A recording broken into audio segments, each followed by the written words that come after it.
काम तो फिलहाल ऐसा जा रहा है कि 5,000 लोगों में से सिर्फ 5 लोग लेने वाले हैं।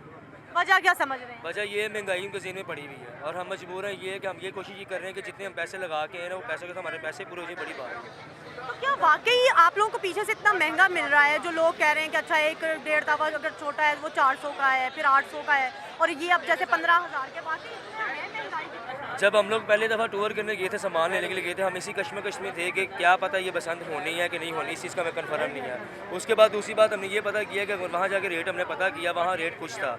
दूसरी बार जब हम गए हैं उनके ज़हन में ये कन्फर्म हो गया कि बसंत जो है वो पंजाब में होनी होनी है, उन्होंने ऑटोमेटिकली रेट बढ़ा दिया।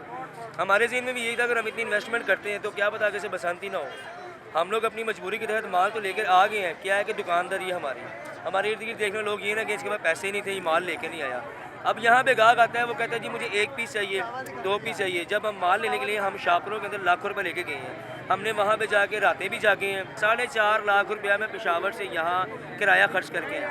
जो आम रूटीन में हम लोग जाते थे कोई सामान और लेने के लिए तो वो 40-45 हज़ार रुपये का होता था। इतना रश देख के तो सब यही समझ रहे हैं कि शायद बहुत खरीदारी हो रही है, दुकानदारों की कुछ काम भी हो। ये जो जितना भी रेस्टोरेंट में सारे लोग नीनो लेने वाले हैं। नीनो का मकसद ये था ए किने दा है तो ओ किने दा है। सुबह से लेकर शाम तक अगर 5,000 गाहक है ना तो सिर्फ 4,500 गाहक वो है कि जो पूछ के चला जाएगा, कभी यूँ जाएंगे। अभी भी गाहक के ज़हन में ये है यार कल आ जाएंगे रेट घट जाएगा, पर वो उनकी गलत फहमी है।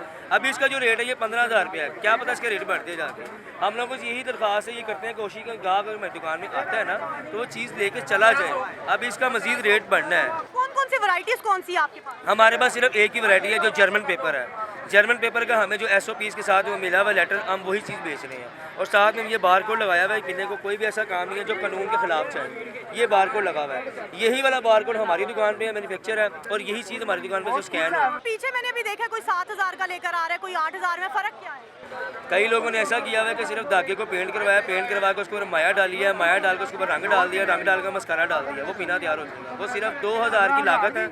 जब लोग वो गुड्डा उड़ाएंगे ना, जब ऐसे एक दफ़ा कान खींचेंगे वो गुड्डा उनका कट देंगे। ये वो डोर है कि जिसमें गुड्डा उड़ेगा, कन्फर्म उड़ेगा।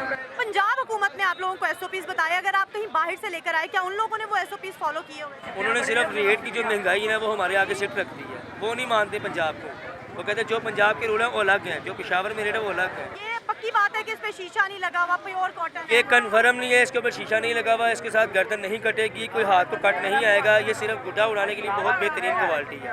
और इस क्वालिटी को कुछ खास नाम है?